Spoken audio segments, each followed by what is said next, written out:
con todos los que ya están conectados acá en su programa Positivamente. Hoy tengo un programa que realmente es de lujo. Es un programa lleno de conocimiento. Hoy más que nunca tenemos que comenzar a investigar más qué son las neurociencias y cómo es que las neurociencias pueden ayudar a las organizaciones a alcanzar un mejor desempeño. Hoy tengo un invitado súper especial, especialista en todo el tema de neuromanagement, de neurociencias aplicadas, de neuroliderazgo. Él está haciendo una revolución a nivel latinoamericano, ya tiene una cantidad de laboratorios en donde hacen diferentes tipos de experimentos, investigaciones. Es una persona muy capacitada que tuve la oportunidad de conocer en un curso que llevé de neurociencias, neuroliderazgo y neurocoaching. Me enseñó mucho sobre cómo es que funciona el cerebro, cómo es que se desarrolla el cerebro de un líder y cómo es que las neurociencias son una fuente de innovación. Hoy, más que nunca, tenemos que estar más informados, más capacitados y, sobre todo, tenemos que tener más conocimiento si estamos liderando una organización. Hoy tengo un gran líder, referente en neurociencias.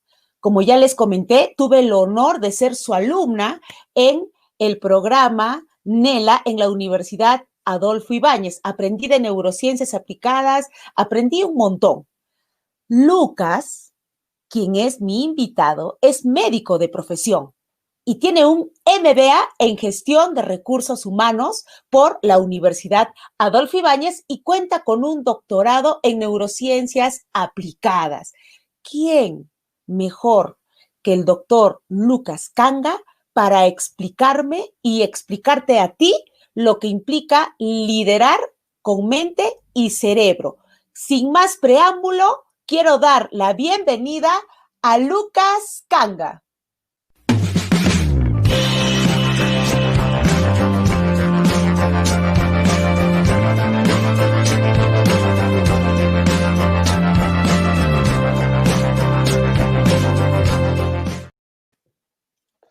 Hola, Lucas. Bienvenido. Excelente, después de tiempo, te comento que tenemos personas conectadas de Costa Rica, de Nicaragua, de diferentes países de Latinoamérica. Este tema del neuroliderazgo y de las neurociencias impacta en gran escala. ¿Cómo estás, Lucas? Bien, muy bien. Y la verdad que llegar a Latinoamérica sabiendo que tu programa impacta tanto, obviamente en el Perú también, que tanto cariño le tengo, trabajé hace unos años atrás, así que muchas gracias por invitarme. No, gracias a ti por el tiempo. Yo sé que estás con una agenda muy recargada. Sin embargo, es muy importante esto del neuroliderazgo. Y antes de empezar con nuestra entrevista, Lucas, yo sé que nos has preparado una presentación, una pequeña introducción de lo que son las neurociencias. Muy bien, ahora los voy a dejar con el doctor Lucas Kanga, quien nos va a exponer sobre el tema que vamos a conversar el día de hoy.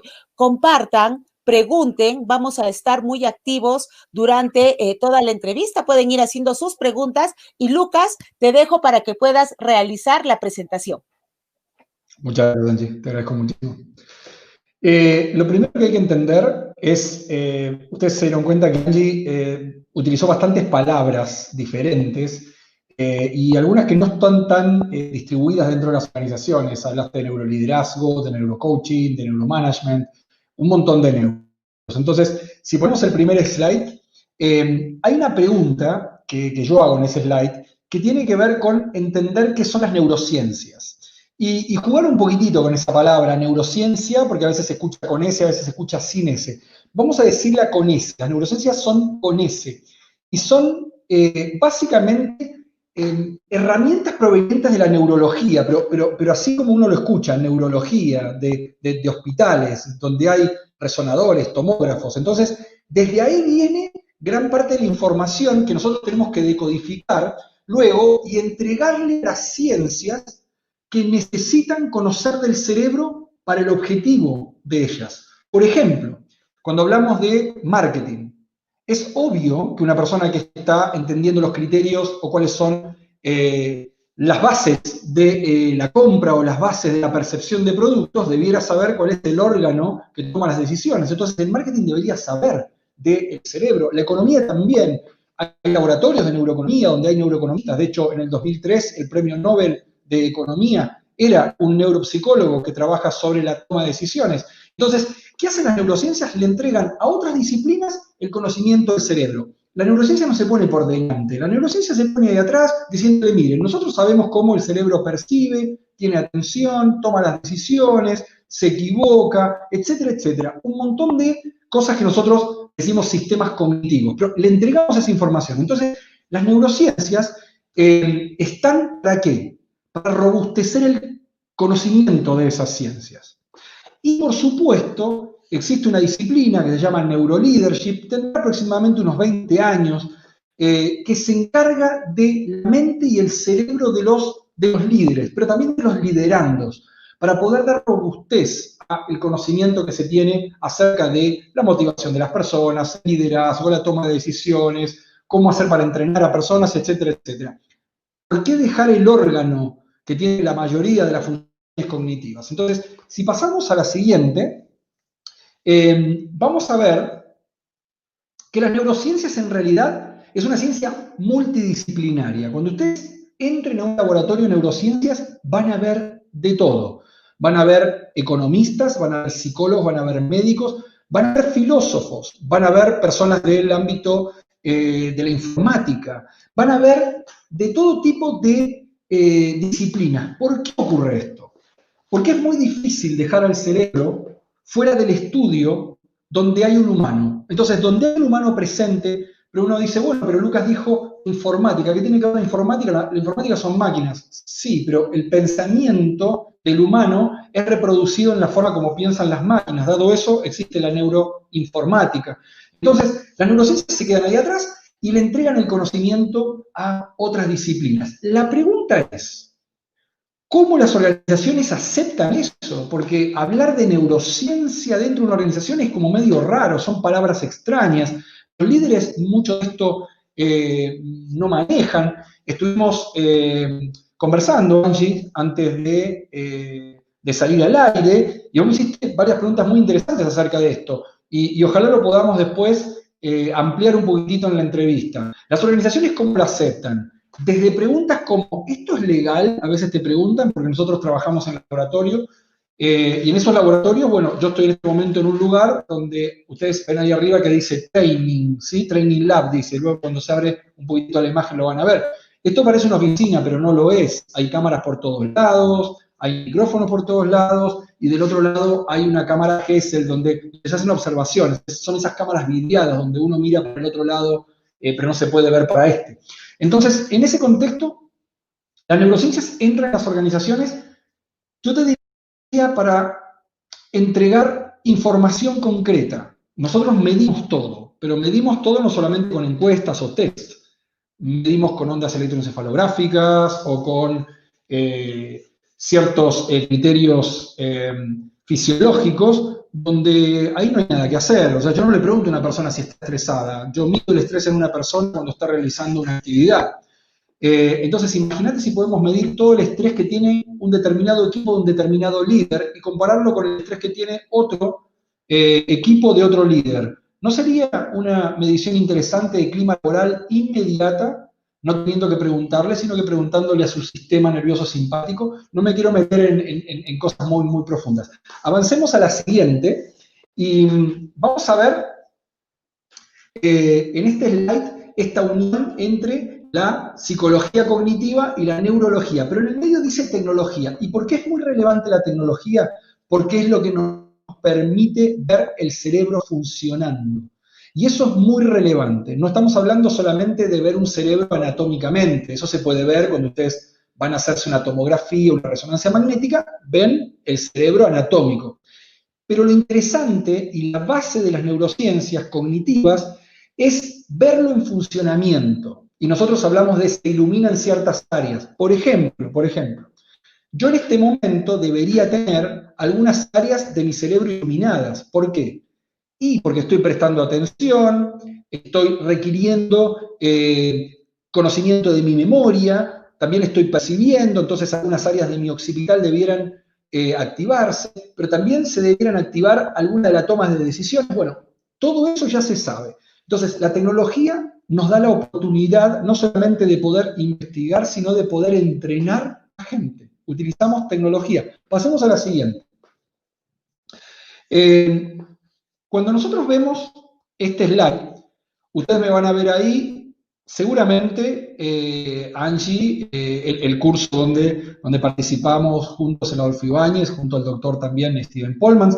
Nosotros hicimos ese ejercicio y yo me acuerdo que tú tuviste la oportunidad de también usar un headset parecido al que yo estoy usando ahí. Lo interesante es que mis alumnos pueden saber muchas cosas de mi funcionamiento en ese mismo momento. Yo en ese mismo momento tenía una carga cognitiva muy alta, estaba procesando muchísimo. Yo puedo leer esto. Entonces, cuando yo estoy ahí con mis alumnos, muchas veces, les digo, bueno, si quieren ustedes, chaten en clase. Saquen el celular y traten de hacer una clase chateando a la vez. Pero hagamos una cosa. Pónganse este headset. El headset es este set que tengo puesto en la cabeza, ¿está bien? Y demuéstrenme que pueden sostener la atención en mi clase, chateando y además tomando nota, por ejemplo. Entonces, si uno lo lleva a las organizaciones, y nosotros medimos el ausentismo muchas veces, el ausentismo interno es la persona que está pero no está. Sería muy interesante saber a las 9:30 de la mañana esa persona que dice estar en la reunión, por ejemplo, está verdaderamente. Esto es algo que a los alumnos les encanta. Cuanto más ingenieros son, más les gusta, porque dicen, bueno, primero de todo, entiendo de que mi colaborador tiene cerebro. Eso es un gran paso en el liderazgo. Entender que la persona que yo estoy liderando tiene cerebro. Se estresa, se motiva, toma decisiones, presta atención o no presta atención, y muchas otras cosas más. Avancemos a la otra. Esto a veces es bastante interesante, pero cuidado con caer en la neuromoda. La neuromoda, yo este slide lo uso en cada ponencia que hago. ¿Por qué? Porque hay que entender una cosa, lo que es realmente ciencia y conocimiento, pero por otro lado tenemos la divulgación. La divulgación científica tiene reglas también de mucha rigurosidad, o sea, yo no digo nada que no esté en un paper, trato de citar a las personas que son las que publicaron ese conocimiento, etcétera, etcétera. Pero cuidado, porque también está la neuromoda, es como hay que ponerle neuro a algo para poder vender. Entonces, neuro todo, es como la neuro todo nos invade, ¿sí? Uno puede ver anaqueles, digamos, en librerías donde hay mucha información de divulgación científica muy seria y también no lo hay, ¿está bien? Entonces vamos a escuchar mucho neuro de todo. Pasemos a la siguiente, por favor, y vamos a ver algo que me interesa muchísimo y que lo conversamos un poquitito antes de entrar en vivo, que tiene que ver con qué es la neurofobia. Si haces clic nuevamente va a aparecer algo ahí en medio. La neurofobia, es decir, las organizaciones no entra nada de neuro porque no tiene nada que ver con nuestra disciplina, no tiene que ver nada con el neuroliderazgo, es demasiado teórico, no se aplica, nosotros no lo entendemos, es muy complejo. ¿Qué tiene que ver la medicina? ¿Qué tiene que ver un médico con el neuromanagement?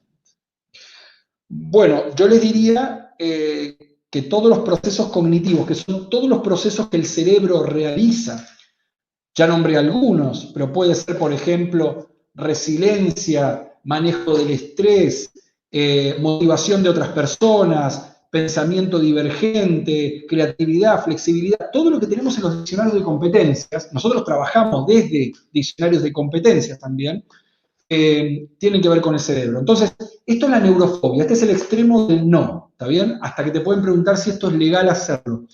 Y pasemos a la otra, y tenemos el otro concepto que se llama neuroeuforia. ¿Qué es la neuroeuforia? Si das clic, aparece también. La neuroeuforia es decir, bueno, amo esto de las neurociencias, entonces ya no creo nada, es como que ya no hago team buildings, o por ejemplo no hago coaching, porque tampoco habla de cerebro. Bueno, no, es otro extremo. Entonces, yo te diría que hay que pararse en el centro, y ese centro te permite ser riguroso, aprender, desafiarte y hacerte preguntas básicas. ¿Cómo puede ser que no hablemos nada del cerebro cuando todo es procesado por él. Pasemos a la próxima.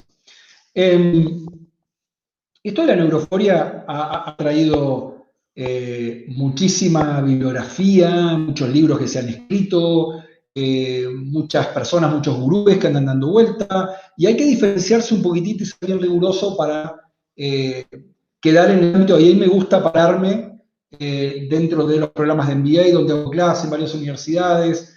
Esto es divulgación científica. Entonces, no lo puedo hacer tan complejo para que no se entienda, pero tampoco lo puedo hacer tan sensiblemente fácil para que sea ya casi anecdótico. ¿Está bien? Hay un quote, una frase que suelo utilizar que dice, miren, si el cerebro fuese tan sencillo, nosotros seríamos demasiado sencillos y no nos podríamos hacer las preguntas que nos estamos haciendo. Entonces, la verdad es que el cerebro es bastante complejo, se sabe muy poco, pero lo que sabemos nos gusta compartirlo. ¿En dónde? En cursos, en programas de MBA, en organizaciones, donde hacemos muchísimos programas de entrenamiento de liderazgo, donde más se necesita rentabilidad o poder ver un ROI, un retorno sobre la inversión, las neurociencias son mucho más bienvenidas. Lo que ustedes están viendo ahí es un cultivo celular donde está mostrando un proceso de aprendizaje que está ocurriendo. O sea, cuando nos vamos acercando, ¿sí?, hacia la derecha, vamos viendo cómo esas neuronas, que son 3 neuronas en un principio, van como desarrollando ciertas conexiones, eso se llama neuroplasticidad, esas son dendritas, son unas partes, ¿sí?, unas prolongaciones de la neurona, que lo que están dando cuenta es que se están desarrollando.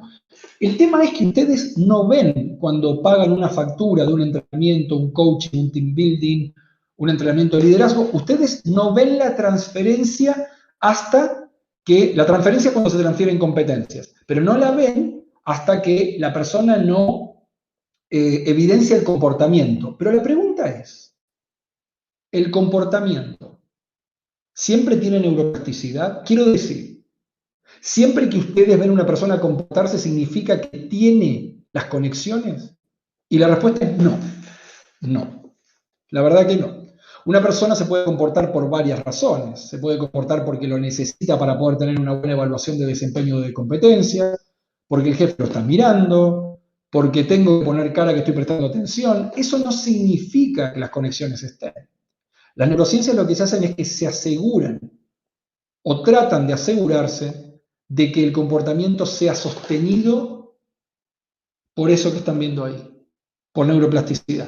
Si yo estoy prestando atención y tenemos entrenamientos, por ejemplo, de algo que se llama Peak Performance, luego vamos a dejar una página donde ustedes podrán descargar varios videos, es absolutamente gratuito, videos de divulgación que hacemos en varias universidades, y la última que hicimos en una universidad en Argentina que se llama el SEMA, y propusimos un modelo que se llama Peak Performance. Peak Performance es entrenarte, pero mirando tus indicadores. ¿Está bien? O sea, la persona se entrena, pero mirando sus indicadores. Varios equipos de fútbol y de otros deportes lo hacen alrededor del mundo. Entonces, el ejecutivo sabe si está prestando atención porque está viendo una pantalla donde estoy midiendo ciertas variables fisiológicas. Y se entrena y constantemente va viniendo. ¿Bien? Eso es muy relevante y eso se llama neuroplasticidad. Pasemos, ya vamos redondeando, ya faltan muy poquititas. Y esto es muy relevante. ¿Qué ves cuando me ves? ¿Está bien? Si tienes el título de una canción bastante conocida, lo que nosotros vemos en el liderazgo de las organizaciones es la parte de arriba del iceberg. Yo veo lo que la persona conoce, o sea, el saber, las competencias técnicas, que es el saber hacer, veo competencias conductuales también, que es el saber ser, y algunas de otras que están por encima. ¿Cómo las evalúo? Los KPIs, productividad, etcétera, etcétera. Pero lo que evaluamos en competencias no es siempre lo que está debajo del iceberg. Lo que hacen las neurociencias está para entregar información a cualquier ciencia de lo que está bajo del iceberg. Bajo del iceberg es el cerebro. Si ustedes ven con un poquito más de detención ese slide, se van a dar cuenta que es casi una foto. Te agradezco mucho por el zoom. Y se van a dar cuenta que nosotros lo que hacemos es evaluamos personalidad, vemos reflejos, abordamos sentimientos desde las neurociencias, modelos mentales, cognición social, motivación y muchas otras áreas que se ven, nosotros le llamamos funciones ejecutivas también, por ejemplo, y miramos debajo del iceberg. ¿Por qué mirar debajo del iceberg? Porque es lo que nos permite decir realmente con qué cerebro estamos contando en la organización, no lo que se comporta. Esto lo digo casi el 100% de las sesiones que hago. Yo parezco ser extrovertido, pero soy muy introvertido. Entonces, en este momento ustedes están viendo un comportamiento extrovertido que lo voy a sostener por lo que dure la entrevista. Pero mi punto de equilibrio no está ahí, es en introversión. Entonces, eso se puede ver, es una función también que nosotros evaluamos. ¿Está bien? Quédense con esto, estamos viendo un porcentaje nomás de lo visible o de lo posible. Pasemos a la próxima. Esta es una pregunta que suelo hacer, de hecho, esto es en una universidad en Chile que se llama Adolfo Ibáñez, y yo le pregunto, ¿sí?, a los alumnos generalmente, una transformación y cambio, un proyecto, un aprendizaje, ¿es una oportunidad o una amenaza? Esto que estamos viviendo ahora, esta pandemia, ¿es una oportunidad o una amenaza? ¿Qué creen que me van a contestar? Son alumnos de Magíster. Por favor, pasemos a la próxima. Un alumno de Magíster contesta el 95% de las veces que es una oportunidad. También estoy ahí, yo en el fondo y escribiendo el pizarrón, y los alumnos me están diciendo un montón de cosas. Pero la pregunta es, ¿a quién le pregunto? ¿Al alumno o al cerebro del alumno? Porque si yo le pregunto a los sistemas de activación o inhibición, que son básicamente una expresión del nivel de estrés que tiene una persona, que puede activar ciertas áreas del cerebro, ellos pueden decir que es una oportunidad mientras que su cerebro está diciendo, es una amenaza, es una amenaza. Entonces, ¿qué ocurre en esos contextos? Bueno, cambia tu estilo de liderazgo, cambia tu creatividad, tu flexibilidad, cambia. O sea, vos tenés un ejecutivo que dice que es una oportunidad, pero el cerebro hace todo como si fuese una amenaza. Y eso es lo que nosotros llamamos el contexto VUCA, ¿sí?, o VUCA en inglés, que es volatilidad, incertidumbre, complejidad y ambigüedad. El coronavirus nos está preguntando esto todos los días. ¿Qué te crees que soy? ¿Una oportunidad o una amenaza? Preguntale a las organizaciones por qué se detuvieron tanto para poder hacer iniciativas de transformaciones digitales. ¿Por qué estuvimos 3 años dándonos vuelta con la transformación digital cuando en realidad en meses con el coronavirus lo hicieron? ¿Qué pasaba con el cerebro de esa persona hiperentrenada? La gente que ustedes entrenaron, que van a los cursos, que hacen un montón de programas de entrenamiento. ¿Qué pasó con el coronavirus? Parece que entrenó en 15 días, estaban todos entrenados en agilidad y empezaron a implementar tecnología digital. ¿Sí? Avancemos entonces. Creo que no queda ninguna más, ¿no? Bien. Yo dejaría esta gran pregunta para terminar. ¿Qué te están contestando? ¿O quién te está contestando? ¿Tu colaborador? ¿Sí? ¿O el cerebro de tu colaborador? Lo que vamos a conversar ahora con Angie es acerca de liderar, pero con el cerebro en mente, como muy bien presentaste. Gracias, Lucas, excelente. Esta pequeña clase magistral, por así decirlo. Nos has dejado con el conocimiento ahí, empezando a pensar. Y yo tengo una pregunta específica, como tú ya bien lo decías. ¿Cómo se lidera? ¿Cómo liderar con mente y cerebro? Aprovechando lo último que comenzaste a explicar, ¿no? Cuando uno le dice a un líder, ¿estás preparado para este gran cambio, para este entorno VUCA? Los líderes generalmente responden, sí, ya estamos preparados, todo está listo, pero inconscientemente están alterados, estresados, no saben tomar decisiones y probablemente sienten que la zona de confort está en un constante movimiento. ¿Cómo podemos liderar con mente y cerebro? Bueno, ahí está jugando con 2 palabras. Cerebro es el componente biológico, el parénquima. Cuando uno abre la calota, ve ahí una masa que es el cerebro. Pero la mente son todos los procesos cognitivos que corren, ¿sí? Hay un montón de procesos cognitivos. Hay algo muy relevante. Lo primero es que el líder tiene que entender que la persona que tiene enfrente tiene cerebro. Y corren un montón de procesos, pero para poder hacer eso los tenés que conocer. Entonces, la pregunta muy concreta y te la respondo sabiendo cuáles son los perfiles motivacionales de la gente, sabiendo cuáles son los sistemas de activación y visión de la gente, a qué presta atención la gente, cuándo llega a los niveles de estrés que son incompatibles con el trabajo efectivo o eficiente. Y del lado del líder, utilizando lo que se llaman las funciones ejecutivas. Las funciones ejecutivas son unas funciones que no es que se alojan en una determinada parte, pero la mayoría tiene una gran representación en todo lo que es la parte frontal, este lóbulo frontal y el prefrontal, que a mí se me suele ver bastante.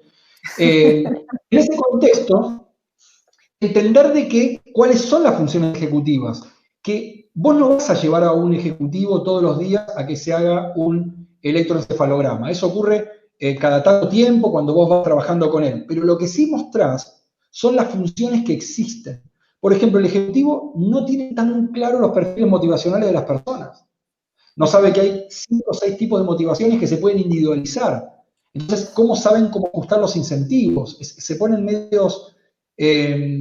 demasiado concretos con los incentivos y creen que todo el mundo se incentiva por dinero, se están perdiendo un montón de temas. Entonces es conocer cuáles son las funciones ejecutivas del cerebro, no solamente de ellos, sino de sus colaboradores, y cuáles son los drivers del comportamiento humano. Es por eso que decimos con el cerebro en mente. Y otra cosa es que le mostramos cómo funciona su cerebro. Tú tuviste la oportunidad, Angie, de hacer ese ejercicio, ¿de acuerdo? Y estábamos viendo nosotros en el aula cuál era tu procesamiento en ese minuto donde vos estabas interactuando con otra persona. Y después te dimos un feedback acerca de tu compromiso, acerca de cómo prestaste atención, cómo manejaste el estrés, cómo escuchabas o no escuchabas. Así yo te diría que se empieza, sin dar demasiados detalles, pensar de que ambos, tanto líder como liderando, tienen cerebro. Y te aseguro que las organizaciones muchas veces se llevan una sorpresa con eso. ¿Sí? Perfecto. Excelente. Tener autoconocimiento primero de uno mismo y también conocer al equipo de trabajo y saber cómo es que funciona el equipo de trabajo. Mencionaste que hay más o menos entre 5 a 6 tipos de motivaciones. ¿Cuáles nos podrías nombrar algunas, por favor, para tener un poco más de conocimiento? Sí, claro, por supuesto. El perfil motivacional es algo apasionante porque es una huella digital única e irrepetible que está sostenida por lo que se llama nuestro conectoma. O sea, nosotros tenemos nuestros sistemas motivacionales, que son varios sistemas que están alojados en el cerebro. Se les suele poner un nombre como para que el alumno se lo acuerde, pero por ejemplo hay un núcleo que se llama Cumbens, que tiene que ver con toda esa motivación intrínseca, todo eso de hacer lo que te apasiona. Cuando alguien hace lo que te apasiona, tu cerebro se inunda de dopamina, que es un neurotransmisor. Y esa dopamina parece que sos Superman, como que nunca te cansás. Claro, nunca te cansás de lo que te apasiona. Pero por otro lado, hay una motivación que se llama extrínseca. La motivación extrínseca es esa motivación que uno tiene cuando recibe algún incentivo de afuera, ¿no? Y si lo teme perder, se te activa otro centro. Entonces los líderes muchas veces te van liderando diciéndote, bueno, pero si usted no llega a la meta, no le doy el bono. Entonces, no estamos hablando de un sistema que te activa. Exacto. Es un sistema que te inhibe. Y si vos no llegás al bono, entonces cortás, Angie. Hay otras motivaciones. La más importante es una motivación que se llama contributiva. Y la motivación contributiva es una motivación que te sale de adentro e impacta en otro. Por ejemplo, si yo tuviese motivación intrínseca, yo te podría decir que a mí me encantaría hacer esta entrevista. Pero ¿qué pasa si yo tengo más motivación contributiva y te digo, ¿sabes lo que quiero hacer? Que la gente que esté conectada le aporte algo, Angie, y que no sea un webinar más que no le aporte nada. La gente no sabe que nos juntamos, que vos me mandaste un script preparando esto, que lo preparamos, que hay una persona, no, nadie lo sabe. Entonces, ¿qué pasa si nosotros queremos que se ocurra? Que haya una muy buena calidad. Eso es motivación contributiva. Son 3 de las que me encantaría que se acuerden. En otras instancias podemos darle más detalle de otras, pero esas son muy, muy relevantes. Excelente. Motivación contributiva. Te diré y te seré sincera que recién estoy aprendiendo este nuevo estilo de motivación, porque generalmente tenemos conocimiento de motivación intrínseca y motivación extrínseca. Ahora, Lucas, tú hablaste en las diapositivas del entorno VICA o entorno BUCA. Muy bien, estamos en un contexto en donde a la mayoría de organizaciones, a la mayoría de líderes les ha impactado de una manera que desde mi punto de vista o desde mi juicio de valor no pensaron que iba a ser tan duro y que iba a ser tan fuerte. Hay mucho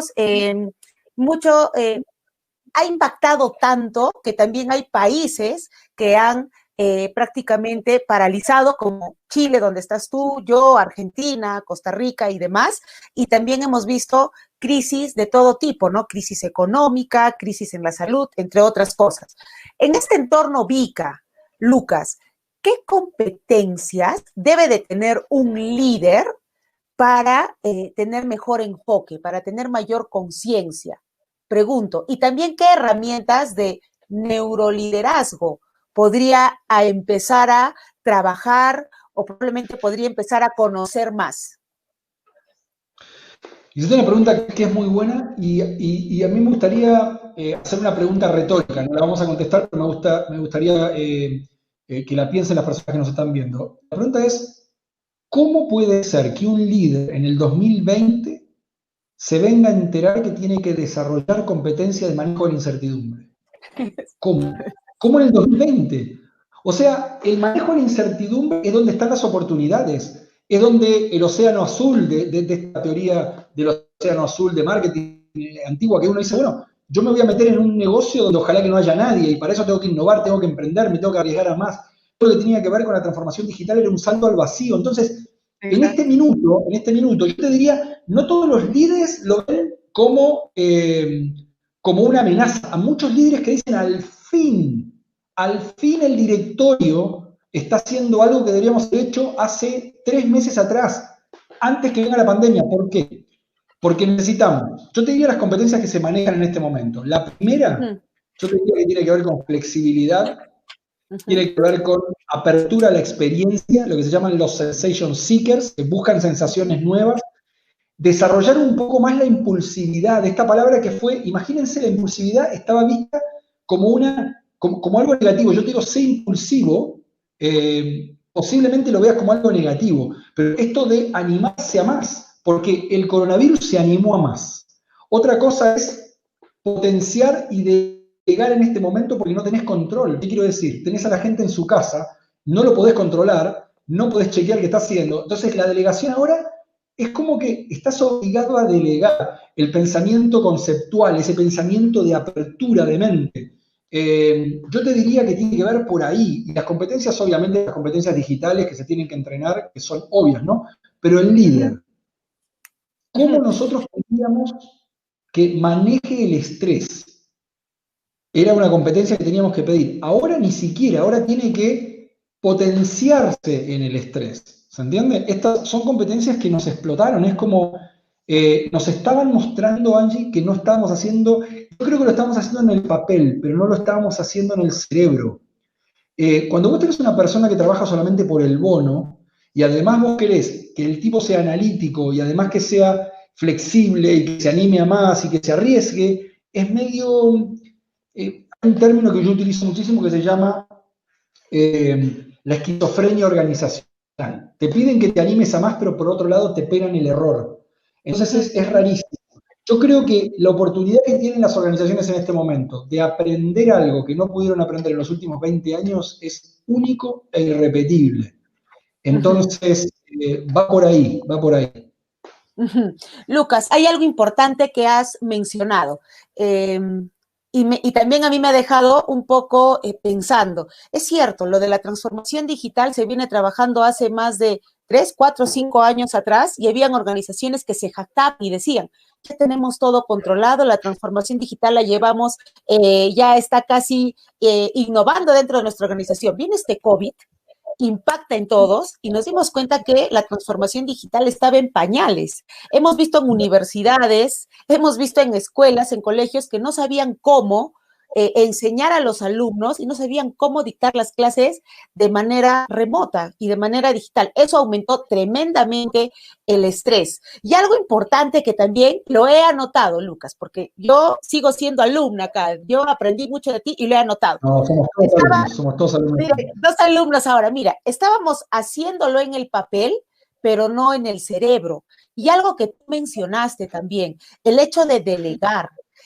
Yo recuerdo mucho cuando estaba en aulas contigo y tú nos enseñabas, comentaste algo, que al cerebro le gusta tener el control.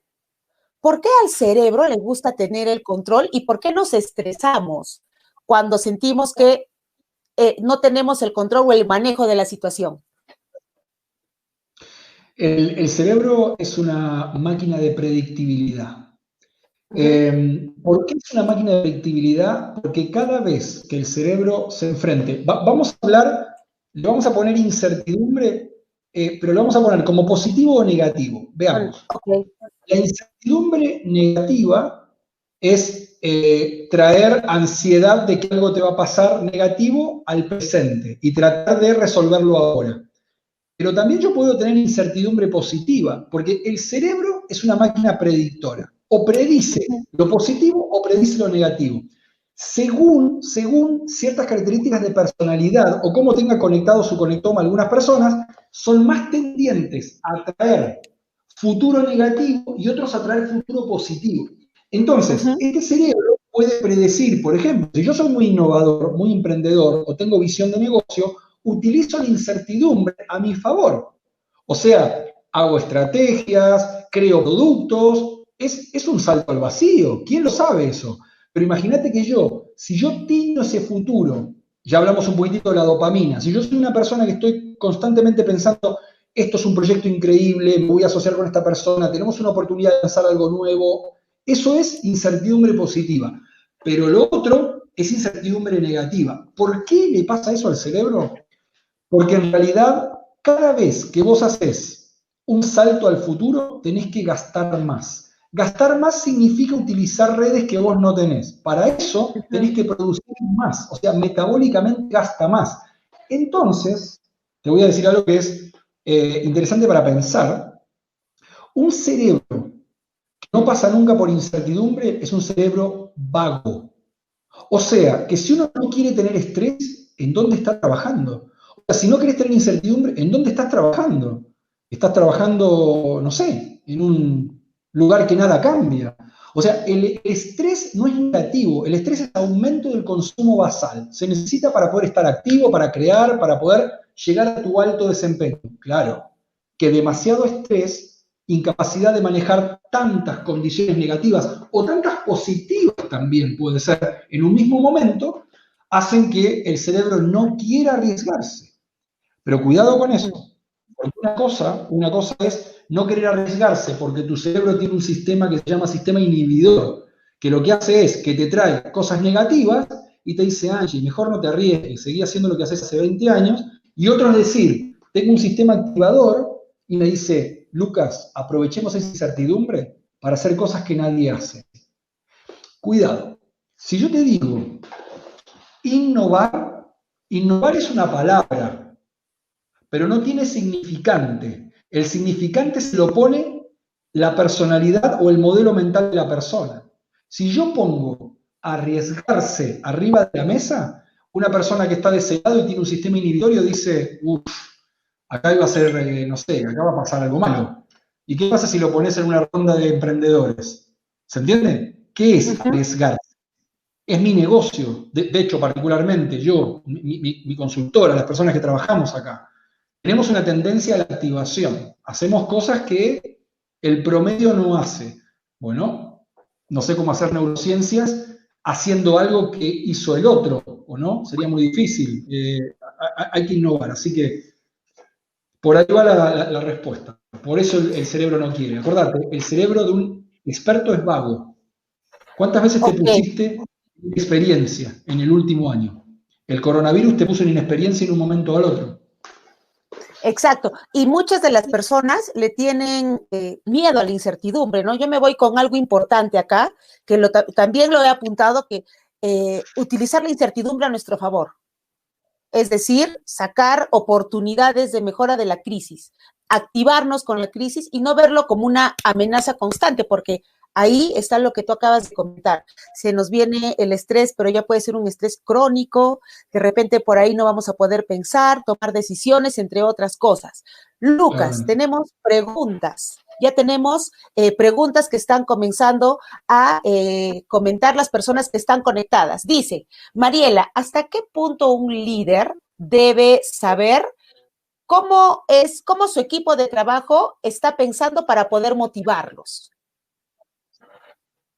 A mí me parece absolutamente básico.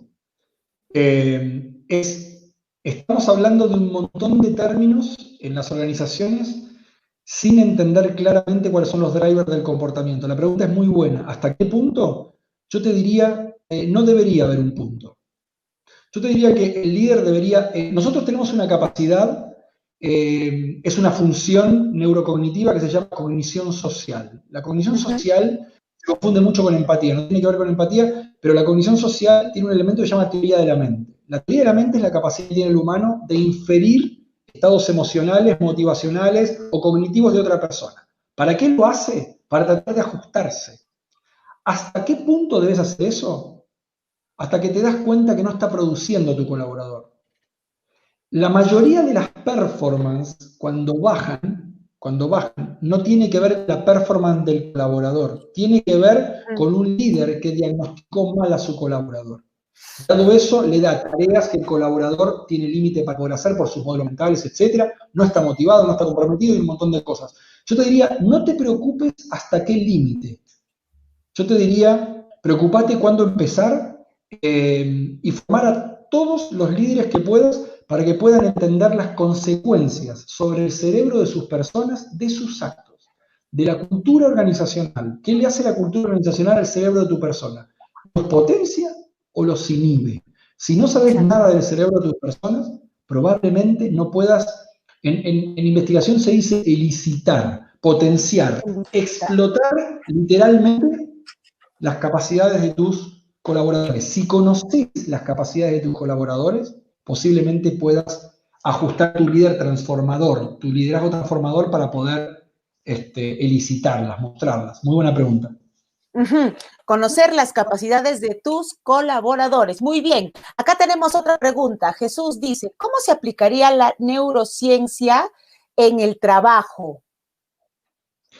Bien, bueno, hay muchas investigaciones de la repercusión de la neurociencia dentro de las organizaciones. Lo primero de todo es que utilizan metodologías muy divulgables, muy aplicables para que conozcan los perfiles motivacionales, por ejemplo, los modelos mentales, si tienen sistemas activadores o no. Esa es la primera capa. La primera capa es mostrarle mediante test, mediante actividades, no hacer ninguna actividad o iniciativa extraña que exponga a ninguna de las demás personas. Pero luego...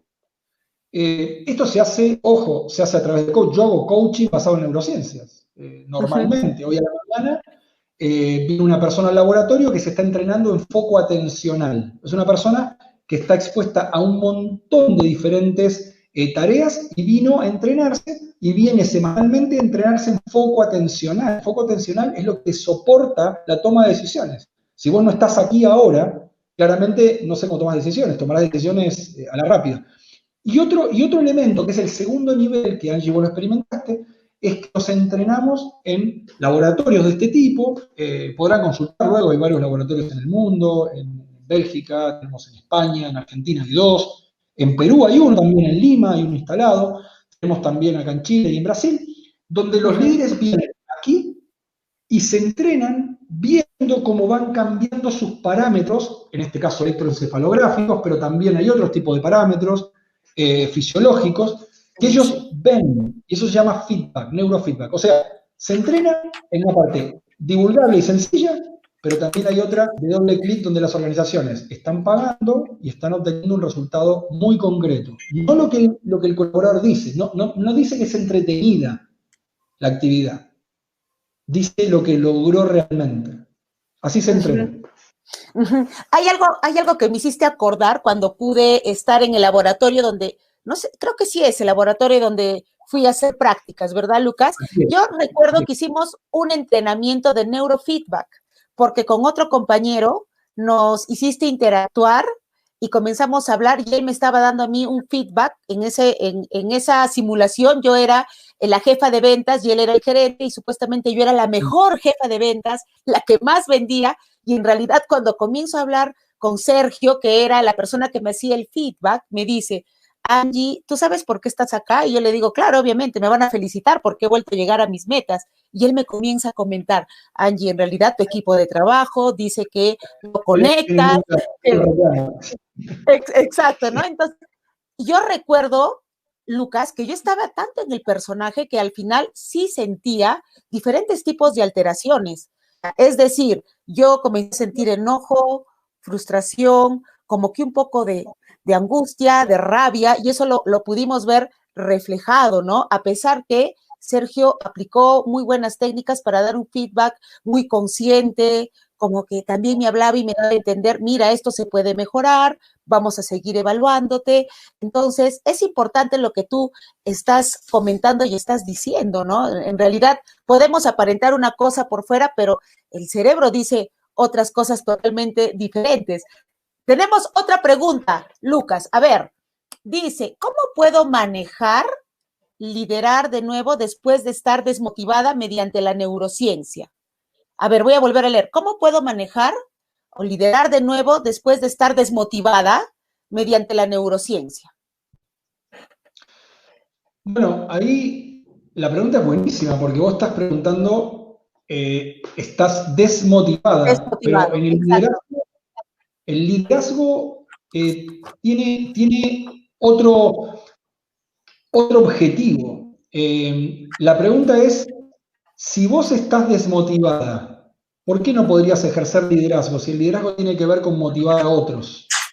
Entiendo perfectamente tu pregunta. Si vos entendés tu perfil motivacional, yo puedo perfectamente estar desmotivado porque mi carrera no tiene, por ejemplo, desafíos o no estoy cobrando lo que quiero cobrar y todo lo demás. Pero bueno, esa es la base de la motivación contributiva. Te vas a dar cuenta que todas las profesiones contributivas suelen pagarles poco. Estamos hablando de los países que estamos acá representados. Hay algunos otros países que no. Pero, por ejemplo, los maestros cobran poco. Los profesores cobran poco. Los médicos cobran poco. Los policías cobran poco. Los militares cobran poco. ¿Está bien? ¿Por qué todas las personas que están para el otro, estamos hablando, los profesores están para los alumnos, ¿se entiende? Los militares están para el país, los policías están digamos, para la seguridad, ¿por qué cobran poco? Porque existe la motivación contributiva. Yo te diría que busques rápidamente dónde poder potenciar a otros, dónde poder crecer por ese lado. Si en este momento estás en el momento, claramente las organizaciones no están desarrollando, están invirtiendo en otras cosas, los primeros presupuestos que se cortan son estos, posiblemente lo económico no está funcionando, bueno, existe la motivación contributiva. Cuidado, porque esa motivación es la que te activa a hacer más. A ver, es la que se activa cuando hay un terremoto, cuando hay una pandemia, cuando hay algo, y uno dice, pero ¿cómo estas personas salen todas en jauría, digamos, a ir a ayudar a las personas? ¿Te diste cuenta que uno pudiendo estar desmotivado puede hacer algo? Yo te diría que busques por ahí, ¿eh? Es una de las motivaciones, se llama trascendente, contributiva, se llama altruista. En realidad, el líder es exactamente ese. El cuando no tiene ni una motivación, se despierta para poder motivar a otros. Entonces yo te diría ahora cómo motivar a alguien que no está motivado. Ahí te tienes que preocupar por los otros. Pensalo, dale vuelta un poquitito a eso, ¿sí? Después vamos a compartir, Angie, yo te voy a compartir un paper donde es un paper, es una nota técnica de justamente ese es mi advisor de la tesis doctoral, que se llama Álvaro Espejo, es un investigador. Tiene una muy linda nota técnica donde explica todo esto. El liderazgo no se basa en motivación intrínseca. El líder no tiene por qué gustarle lo que hace. Lo que tiene que sí apasionarle es que sus actos repercutan en otros y eso lo motive a él. Eso se llama motivación contributiva. Excelente, Lucas. Mira, no, generalmente tenemos esa idea de que el líder tiene que tener una motivación y conectar a los demás y diferentes tipos de competencias que debe de desarrollar. Pero algo que me ha dejado impactada es esto de la motivación contributiva, ¿no? Que realmente es probablemente no tengo algún tipo de motivación, pero sí me interesa ayudar a los demás, sí me interesa trascender, sí me interesa, por ejemplo, que mediante este programa la gente absorba o te aproveche todo el conocimiento que tú tienes para poder aprender y entenderse mejor. Lucas, habíamos hablado de que a la gente le gusta tener el control, nos gusta estar en zona de confort, nos da miedo la incertidumbre.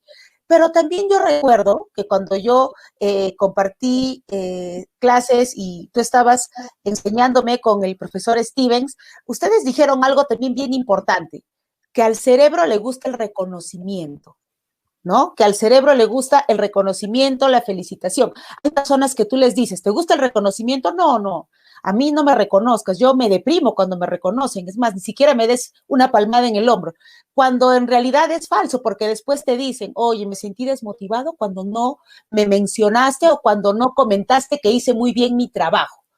¿Por qué tenemos que reconocer a los colaboradores y cómo podemos fidelizar más a los colaboradores en nuestra organización? Bueno, esto parte de un sistema, nosotros tenemos un sistema en nuestro cerebro. Quiero ser, cada vez que me preguntas algo, te diste cuenta que yo iba a buscar algo por debajo del iceberg. Así es como Sí, se aprende neurociencia. Entonces, ok. la pregunta es, desde la divulgación es sencillo, uno dice, bueno, hay que reconocer, porque eso, sí, bueno, pero eso es a nivel comportamental. ¿Por qué tenemos que Ujú, reconocer? La persona, el humano, tiene un sistema en su cerebro que se llama cognición social. El centro operativo de nuestro cerebro es social. Son un montón de neuronas conectadas, se saben exactamente dónde están en diferentes sistemas. Lo que ocurre, Angie, que ujú. nosotros tenemos una vía, ¿está bien? Conectada para la cognición social, que tiene que ver con todas las relaciones sociales, entender y desarrollarnos dentro de un ámbito social, y muchísimas otras más de relacionamiento. Pero esos tubos de neuronas pasan por el mismo lugar donde pasa el dolor. Estoy hablando del dolor, au, me duele, au, ¿está bien? Ujú. Por alguna razón. Tendremos que preguntárselo a Dios o al ser superior que cada uno de los que está presente acá tenga en su religión. Pero lo que quiero decir es que comparten el mismo sistema. O sea, se te activa un área acá que se llama cíngulo anterior, las ínsulas, que son un área del cerebro acá. A ver, lo que quiero decir es que cuando una persona lo rechazan o no lo reconocen, se activa algo que Exacto. se llama el dolor social. El dolor social está muy estudiado. Hay un modelo también del doctor Rock, que es muy conocido, que se llama SCARF, que antes de poder reconocer a una persona, se le enseña al líder a que no le genere dolor. Entonces uno dice, bueno, pero ¿qué estás haciendo? ¿Lo estás reconociendo o estás A veces. no reconociéndolo? Yo te diría que primero partamos por no reconocerlo, porque si no le generas dolor. Si ya no le generas dolor, ahí reconocelo. Pero se llama SCARF el modelo, lo pasamos, ¿te acuerdas en el curso?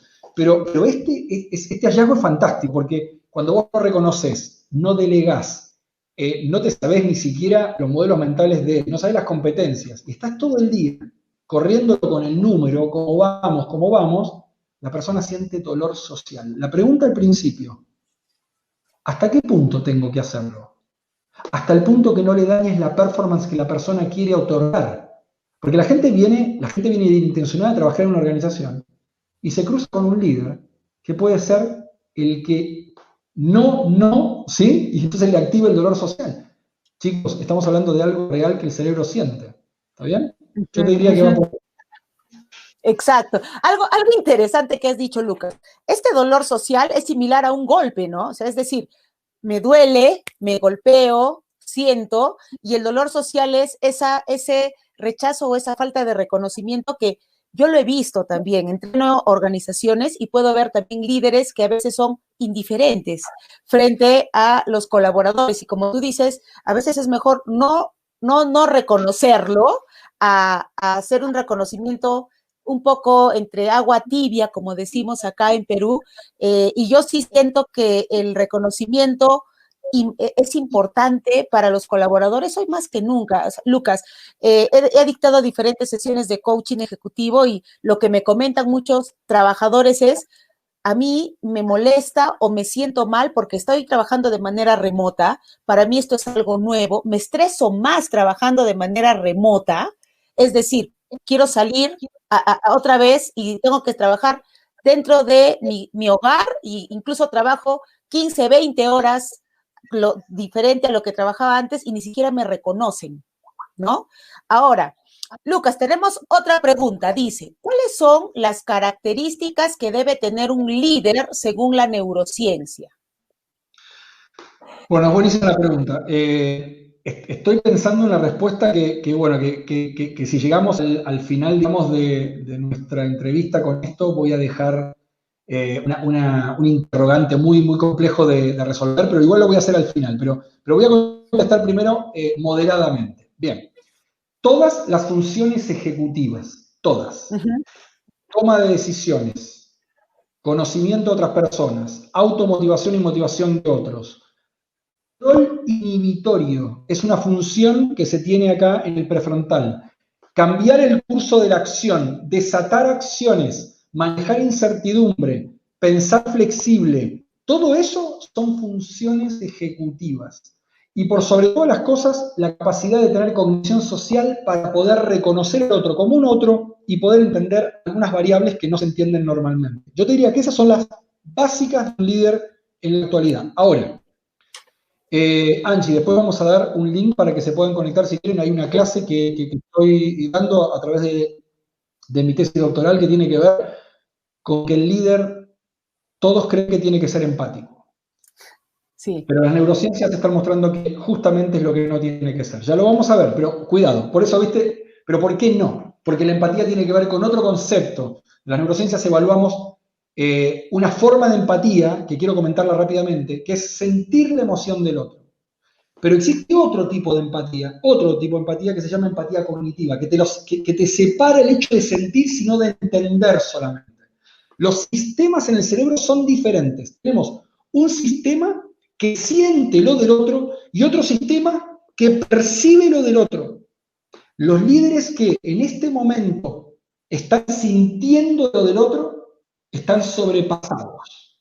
Y es por eso que se dice que no tiene que ser empático. Tiene que tener otra cosa que se llama teoría de la mente, la capacidad de inferir lo que le pasa, pero sin sentirlo. ¿Por qué? Porque si la persona está estresada y vos sos empático, ahora hay dos estresados. ¿Está bien? Exacto. Si la persona está en este momento muy preocupada, eso significa empatía. Después lo vemos en otra clase, pero métanse al canal que van a ver esa y otras clases más donde mostramos esta diferencia.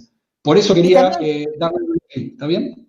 Y también algo importante, Lucas, yo estuve en tu masterclass también que hiciste hace 2 semanas, si no lo recuerdo, y tú decías, hablaste algo, pero también muy veloz, dijiste, el feedback ya no es tanto de empiezo por lo positivo y termino dando feedback después con la oportunidad de mejora. Y también me dejaste intrigada. Si entramos a ese link que nos vas a pasar, podemos ver todo ese tipo de información, la gente va a poder informarse, ver más de neurociencias. Sí, es un canal gratuito de YouTube que está divulgado, no hay ningún producto que se vende, simplemente muchísimas ganas de entrar y permear las organizaciones para que vean que hay algo en las neurociencias, no quieren ponerse por delante, quieren entregarle lo que tienen. Y dijiste algo muy interesante, porque ese tema de el estrés que se desata cuando uno le dice, por ejemplo, no, primero te voy a decir lo positivo. El cerebro, exacto, si hubiésemos creído en eso, estaríamos desaparecidos de la Tierra hace muchísimo tiempo atrás, cuando viene un dinosaurio y nos dice, no, no te preocupes, no te voy a morder. El ser humano ya lo sabe. Cuando vos decís, bueno, te voy a decir lo bueno, pero evidentemente, y después que viene lo malo, el cerebro es una máquina de predicción.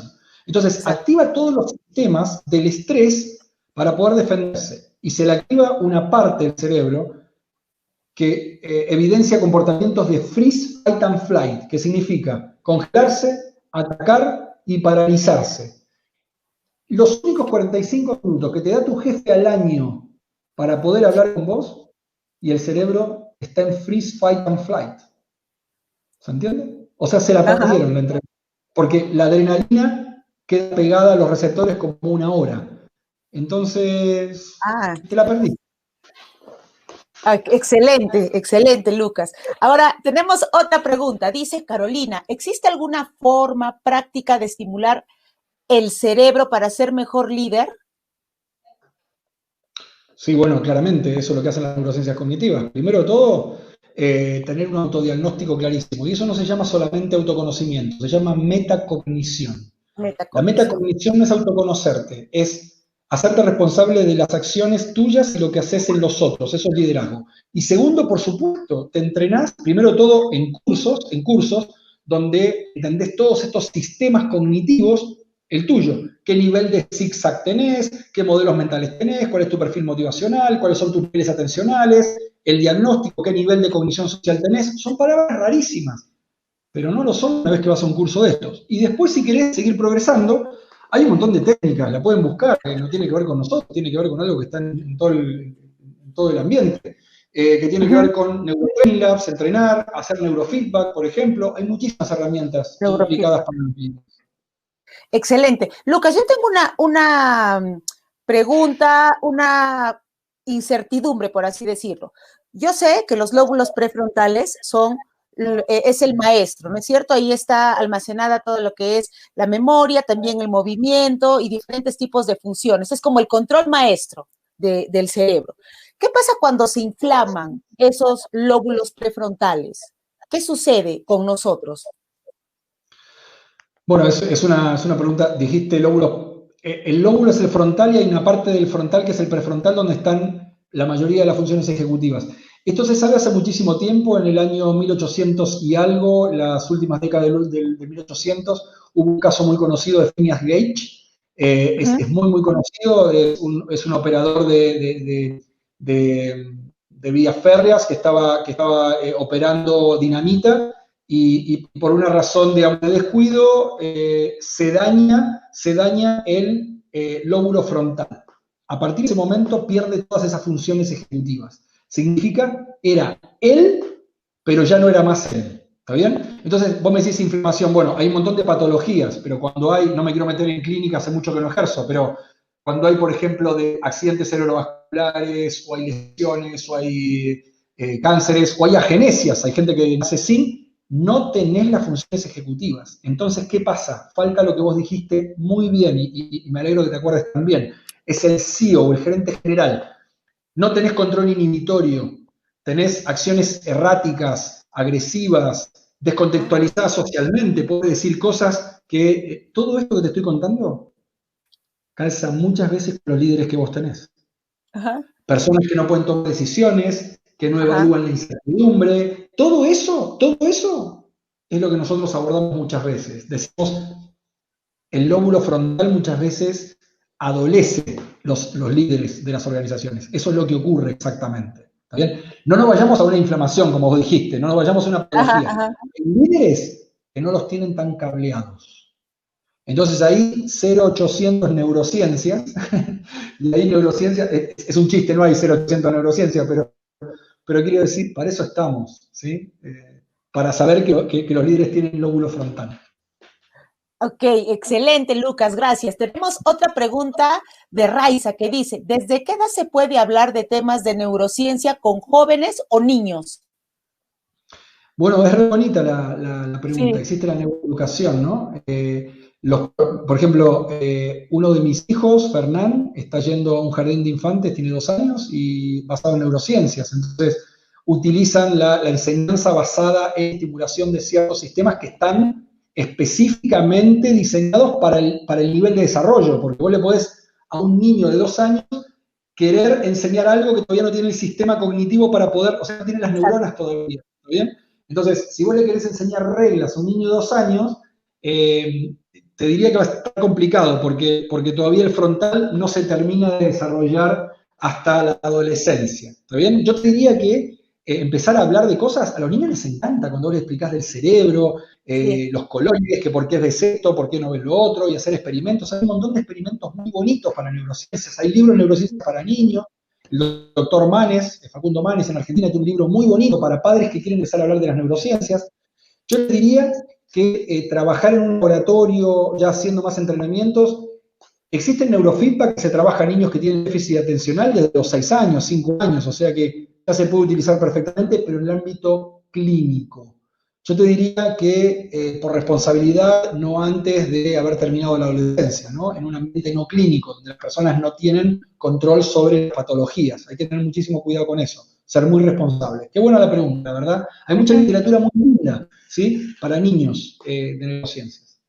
Excelente, Lucas. Tenemos más preguntas. Realmente la audiencia te está aprovechando al máximo, porque ya vamos a culminar la entrevista, pero vamos a pasar más preguntas para que se vayan satisfechos y con aprendizaje sobre todo.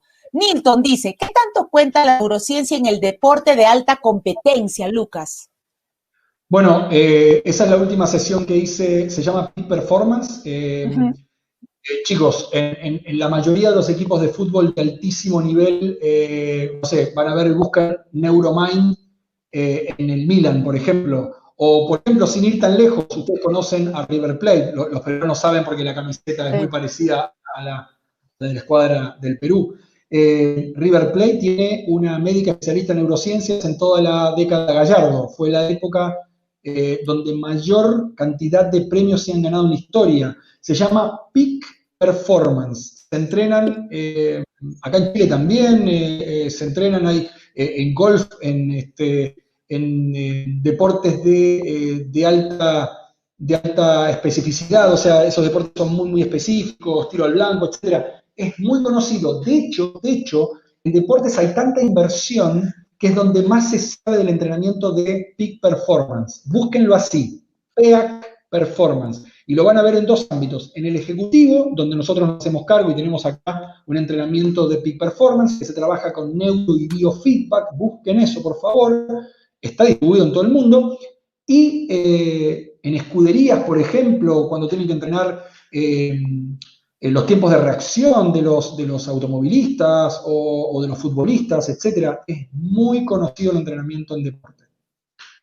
Excelente, excelente, Lucas. Lucas, yo quisiera hacerte preguntas ya para ir cerrando el programa, preguntas para que te conozcan más, ya no tanto por el lado de profesor, doctor, investigador de neurociencias, sino vamos a preguntarte más, algo más de profundidad para que tú nos puedas contar. Lucas, voy con la primera pregunta. ¿Qué le da sentido a tu vida? Bueno, eso fue algo que hace mucho tiempo descubrí. El hecho de haber cambiado de profesión y haber dejado la práctica médica y todo lo demás tenía que ver con trascender en los otros. A mí el trascender en los otros, estamos hablando de mi vida más bien laboral, trascender en otros, ver cómo otros crezcan, que se desafíen, que pierdan sus miedos, eso es algo que mi ámbito de desarrollo es desde hace, yo te diría, unos 20 años solamente en ese contexto. Que la gente se desarrolle, que vea que no tiene límites. Las clases, en los MBAs, muchas veces me dicen, vos entrás muy rápido, entrás Sí, con algunas, ¿te acordás o no? Que siempre dicen, no, sí, Lucas es claro. el que mete tensión.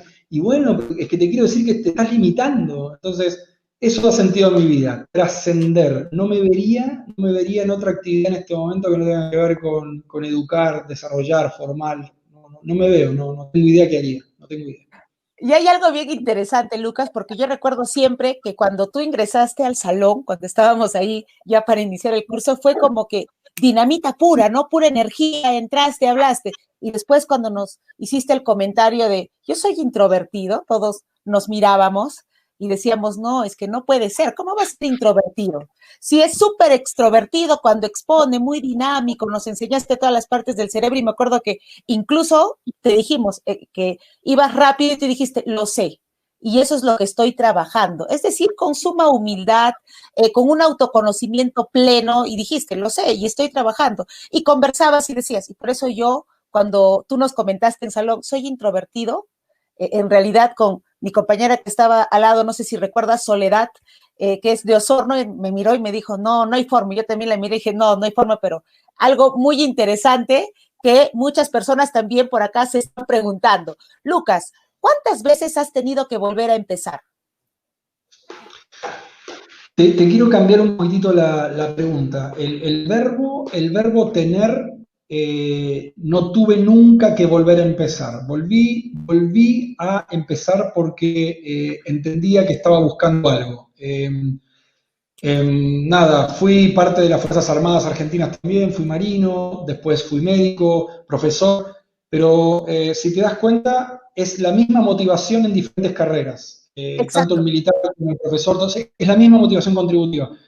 Nunca tuve que empezar, necesito ciclos de quiebre, de cambiar cosas, de dejar países, cambiar de país también, porque lo necesito, porque me necesito poner en incompetencia de nuevo. Acá no se ve, pero ahí atrás hay un cello. No se Ajá, ve, pero hay un cello y hay unas partituras atrás. No se alcanzan a ver. Sí, ahí, me estoy poniendo ahora nuevamente en querer hacer algo que no pude hacer de chico, es tocar el cello. Entonces, no tengo, lo hago porque es un cambio como de piel, ¿está bien? Necesito reafirmar, digamos, de que todavía tengo capacidad para hacer cosas nuevas. Y cada 2, 3 años estoy cambiando fuertemente, pero fuertemente significa casi dejar la actividad. Y en este momento estoy elaborando otro plan de cambio que tiene que ver también con moverme a otro lado, con moverme con mi familia, así que mm, no tengo, lo produzco de adentro, hay un locus de control interno, ¿se entiende? ajá. Eh, Te agradezco mucho la pregunta porque me hizo reflexionar también. No, excelente, Lucas. Yo realmente me estoy yendo con mucho aprendizaje, estoy rompiendo paradigmas también y esto para mí es un nuevo reto porque también estoy como que queriendo cambiar la piel, como tú dices, porque yo también soy una persona que le gusta investigar, le gusta cambiar, no me gusta estar mucho en la zona de confort, es más, me reto constantemente y para mí este COVID-19 ha sido una gran oportunidad de mejora, entrenarme en Mm. diferentes aspectos, de verdad. He sentido, me he caído, me ha dolido, he llorado, he estado en incertidumbre, sin embargo, también he sido muy resiliente y he aprendido a montones, cosas que la vida me va enseñando. Lucas, ¿qué significa para ti la neurociencia o las neurociencias?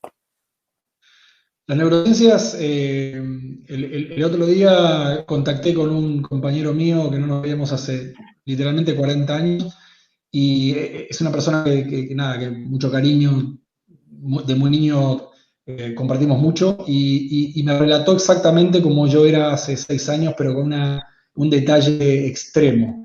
Y era lo mismo antes. Me hablaba de que hacíamos ciencia, de que la neurociencias es la oportunidad de ser alguien íntegro de nuevo en cuanto a todo lo que estudié. El haber participado de liderazgo en la Armada, luego haber sido médico, luego de haber hecho el MBA, me da la posibilidad de dar valor o entregar o crear valor a partir de todo lo que soy. Es como que yo antes notaba siempre que el ser médico y trabajar, por ejemplo, en gestión del cambio era algo que no se entendía. Me permite integrarme, me permite tener un nuevo valor para entregar. Las neurociencias cognitivas integran todo lo que te dije. Eh, Me siento muy integrado desde que puedo pararme, ojo, con muchísimo esfuerzo al principio para romper los paradigmas que tiene que hacer un médico Ujú. hablando de liderazgo, de team buildings, de coaching, de neurocoaching, hacemos clases también de eso. Básicamente porque el cerebro lo tenemos todos en todas las disciplinas. Me siento íntegro, una vez más, hablando profesionalmente. Excelente. Y la última pregunta, ya para cerrar el programa. Un sueño por cumplir, Lucas. ¿Qué sueño te falta por cumplir? Bueno, ese es complicado, porque voy a tener que cerrar y bueno, que quede la percepción que quede. Pero por sobre todas las cosas, eh, me han dicho en la universidad y todo lo demás que tengo competencias y que soy buen profesor y todo lo demás, pero es algo que me han dicho. Pero me gustaría hacer eso exactamente a nivel de padre y a nivel de familia y de pareja. Así que mi objetivo ahora es, como me dijeron hace un montón de tiempo, un hijo mío me dijo, vos parece que tenés como 500 alumnos hijos, ¿no? Me gustaría ser tan buen padre como me dicen que me comporto en Oh, las aulas. Así que bueno, uno no para de excelente. aprender. Tengo 50 años, tengo todavía bastante por delante. Ah, excelente, Lucas. Sí, uno no para de aprender. Yo también me considero una eterna aprendiz.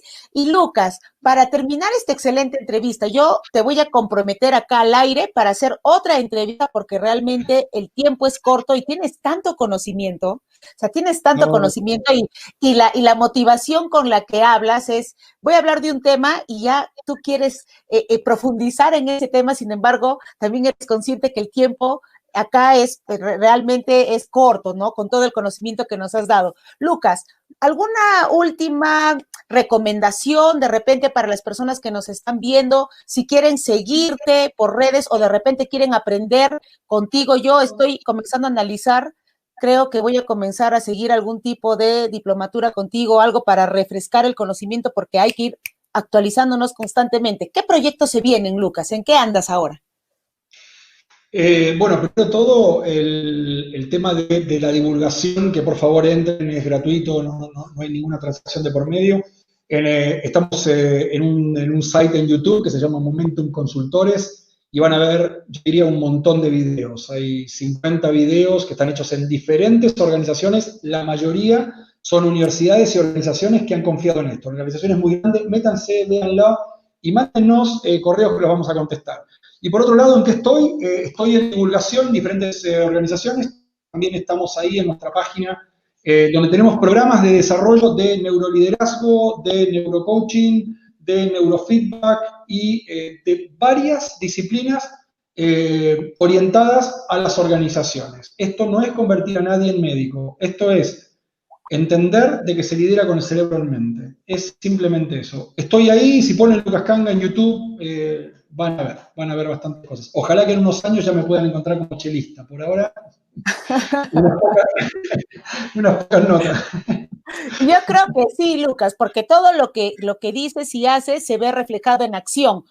Para todas las personas que nos están preguntando, ahí está el link que está pasando en el cintillo, ahí está, donde pueden entrar, momentumconsultores.cl, ahí está, pueden entrar, ya saben, Lucas ha dicho, pueden compartir diferentes tipos de conocimiento, pueden entrar a ver diferentes tipos de videos de investigaciones. Lucas tiene una motivación contributiva. Igual que yo, Lucas, creo que en eso conectamos mucho. Hay personas que me dicen, pero ¿por qué das tanto? ¿Para qué enseñas tanto?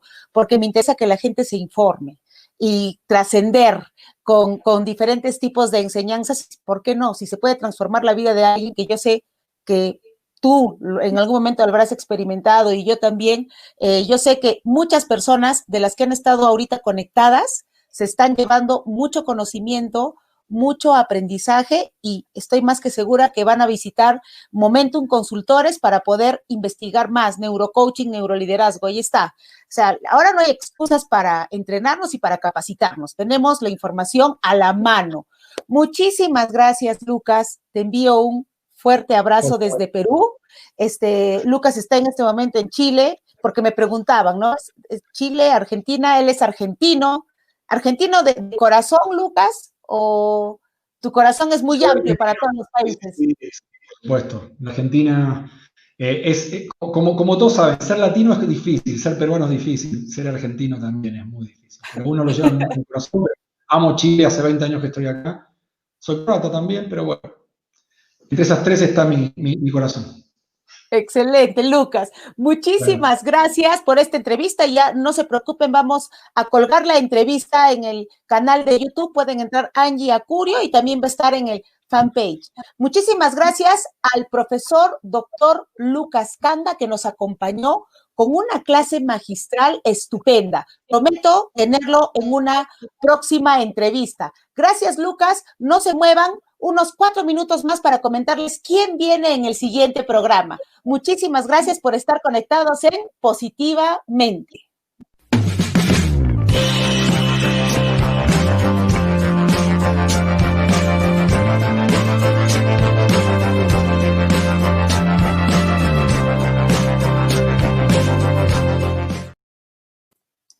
Bueno, ahora sí, ya estamos para culminar el programa y quiero comentarles algo importante. El próximo jueves, 24 de septiembre, tengo a una invitada súper especial. Voy a tener nada más y nada menos que a Ana Romero, coach, mujer con decisión, que ha ido transformando diferentes tipos de organizaciones y también trabaja mucho con el empoderamiento de la mujer y trabaja mucho también con la motivación. Estaré con ella conversando diferentes tipos de temas. ¿Cuáles son esos poderes que tenemos que activar en tiempo de pandemia? ¿Cuáles son esos poderes internos que tenemos que activar cuando probablemente sentimos que estamos perdiendo la brújula o estamos perdiendo el norte? No se pierdan la próxima entrevista, ya saben, jueves 8:30 tenemos una cita con el aprendizaje y con el conocimiento. Muchísimas gracias. Gracias por estar conectados en Positivamente.